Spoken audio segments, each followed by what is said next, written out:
അശ്ലീല വാട്സപ്പ് സന്ദേശം അയച്ചെന്ന AIGVG വിനോദ് കുമാറിനെതിരായ പരാതിയിൽ വനിതാ പോലീസ് ഉദ്യോഗസ്ഥരുടെ മൊഴി രേഖപ്പെടുത്തി. ദുരുദ്ദേശപരമായ മെസ്സേജ് വിനോദ് കുമാർ അയച്ചു എന്നാണ് മൊഴി.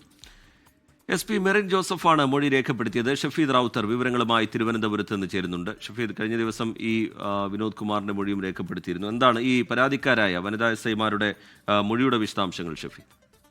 രജിത്ത്, സംസ്ഥാന പോലീസ് മേധാവിക്ക് ലഭിച്ച പരാതികളുടെ അടിസ്ഥാനത്തിലായിരുന്നു ഈ അന്വേഷണം അത് മെറിൻ ജോസഫിനെ കൊണ്ട് ആരംഭിച്ചത്. നേരത്തെ റേഞ്ച് DIG അന്വേഷണം നടത്തുകയും അതിൽ ഇവരുടെ മൊഴിയടക്കമുള്ള കാര്യങ്ങൾ ഉണ്ട് എന്നുള്ള കണ്ടെത്തലിനെ തുടർന്നാണ് ഈ പോലീസ് ആസ്ഥാനത്ത് പ്രത്യേക ചുമതലയുള്ള മെറിൻ ജോസഫിന് ഈ അന്വേഷണം കൈമാറിയത്. ഇതിന്റെ അടിസ്ഥാനത്തിൽ ഈ VG വിനോദ് കുമാറിന്റെ മൊഴി കഴിഞ്ഞ ദിവസം രേഖപ്പെടുത്തിയിരുന്നു. ദുരുദ്ദേശപരമായ മെസ്സേജുകൾ അയച്ചിട്ടില്ലെന്നായിരുന്നു വിനോദ് കുമാറിന്റെ മൊഴി. എന്നാൽ അത് അപ്പാടെ തള്ളുന്ന ചില തെളിവുകൾ അടക്കമുള്ള കാര്യങ്ങൾ ഈ വനിതാ പോലീസ് ഉദ്യോഗസ്ഥർ ഈ മെറിൻ ജോസഫിന്റെ മൊഴിയെടുപ്പ് വേളയിൽ നൽകി എന്നുള്ളതാണ് ഏറ്റവും പ്രധാനപ്പെട്ട കാര്യം. അതിൽ ഈ ഓഫീസ് ആവശ്യങ്ങൾക്കല്ലാതെ വിളിക്കുമ്പോഴുള്ള അദ്ദേഹത്തിന്റെ പെരുമാറ്റത്തെക്കുറിച്ചും അതിനപ്പുറത്തേക്ക് ഫോൺ എടുത്തില്ലെങ്കിൽ വിളിക്കുമ്പോൾ തിരികെ ഉണ്ടാകുന്ന പെരുമാറ്റത്തെക്കുറിച്ചൊക്കെ ഈ വനിതാ പോലീസ് ഉദ്യോഗസ്ഥർ മൊഴി നൽകിയിട്ടുണ്ട്. പത്തനംതിട്ട ജില്ലയിൽ ജോലി ചെയ്തു വരുന്ന 2 വനിതാ SIമാരായിരുന്നു പരാതിക്കാർ. ഈ പരാതി ഇവരുടെ മൊഴിയുടെ അടിസ്ഥാനത്തിൽ ഇതിന്റെ ശാസ്ത്രീയ തെളിവ് ശേഖരണം അടക്കം നടത്താനാണ് നിലവിൽ ഇപ്പോൾ തീരുമാനിച്ചിട്ടുള്ളത്. വാട്സപ്പ് സന്ദേശങ്ങളുടെ സ്ക്രീൻഷോട്ടുകൾ അടക്കം പരാതിക്കാർ കൈമാറിയിട്ടുണ്ട്.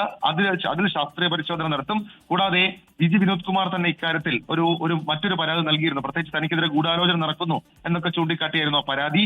ആ പരാതിയിലും ശാസ്ത്രീയ തെളിവ് ശേഖരിച്ച് അന്വേഷണം നടത്താനാണ് ഇപ്പോൾ മെറിൻ ജോസഫിന്റെ നീക്കം. ഷഫീദ് റാവുത്തർ തിരുവനന്തപുരത്ത് നിന്ന് വിശദാംശങ്ങൾ പങ്കുവയ്ക്കുകയായിരുന്നു. ലോകത്തെവിടെയായാലും ഏത് സമയത്തും 24 വാർത്തകളും ഓഗ്മെന്റഡ് റിയാലിറ്റി പാക്കേജുകളും എക്സ്പ്ലെയിനറുകളും വിശദമായി കാണാൻ ഞങ്ങളുടെ YouTube ചാനൽ നിങ്ങൾക്ക് സബ്സ്ക്രൈബ് ചെയ്യാം.